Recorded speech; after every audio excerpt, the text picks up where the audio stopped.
се возат џабе и во автобуси на жичара. На бања одат гратис.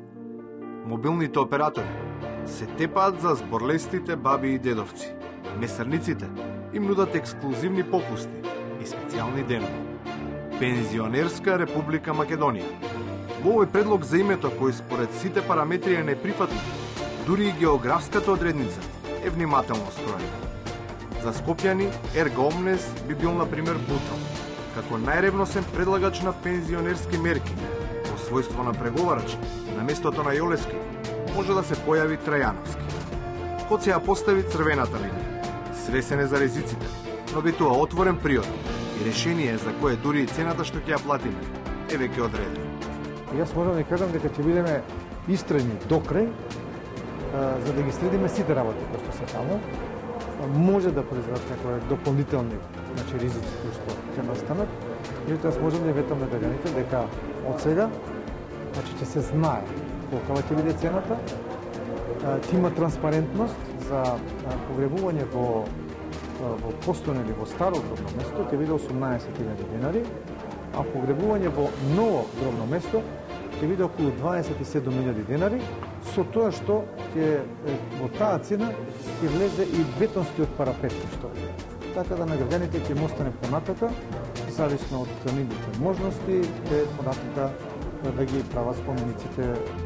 Среќа што властите остануваат цврсто определени да ги дефинираат само спомениците на плоштадот и во центар. А ете и таму, по војнот на конј, се појавува уште еден војн. Па мајката на војнот на конј со дете во раката. Клучното прашање што сега се отвора е кој е тоа дете. Александар имал брат? Пак нешто чепкаме по историјата. Добро е што престанавме да се интересираме за парите. Оти милионите не биле само за скулпторка.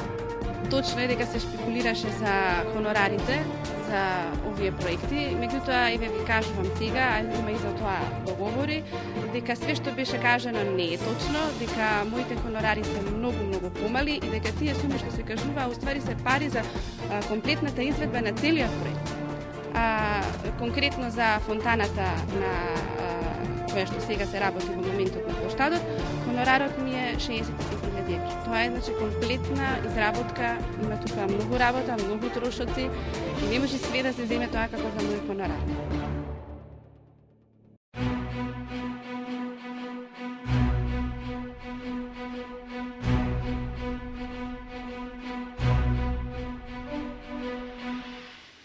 Семафор реформата на администрацијата завршува пред вратата на директорката на Фондот за здравство. Кај него нема вистинското копче. Она за луѓето чии проблеми не може да им ги решат чиновниците, зашто им ги создаваат директорите и политичарите. Не знам на паратчињата, ама јас не знам кај да се обратам, пошто имам дете со посебни потреби и се укинати пелените. Овде од шалтерите никој ништо не знае. Само ни е кажано дека ни е укинато и во Фондот за здравство, таму да поднесам жалба, во јавен правобранител, не знам веќе каде. Знам, ова е страшно.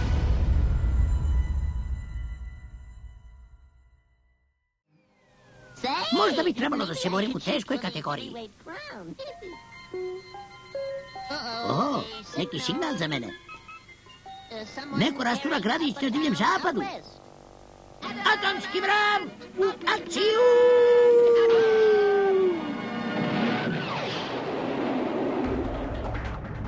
Најозборуван лик оваа недела не се ниту исчезнатите Груевски и Ахмети, ниту препородениот Црвенковски.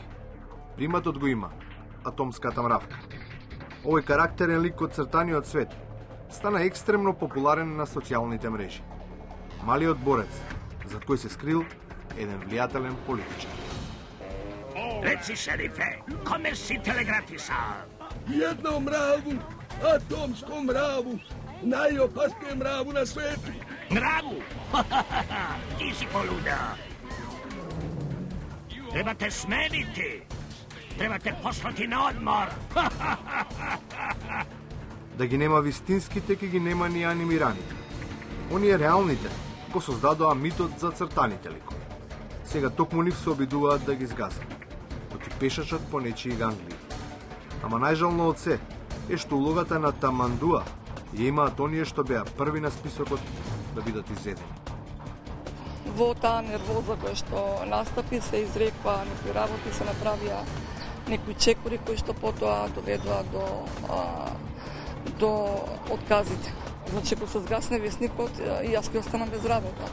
Нема логика да правам нешто, ако мислам дека и мене ќе ми наштети.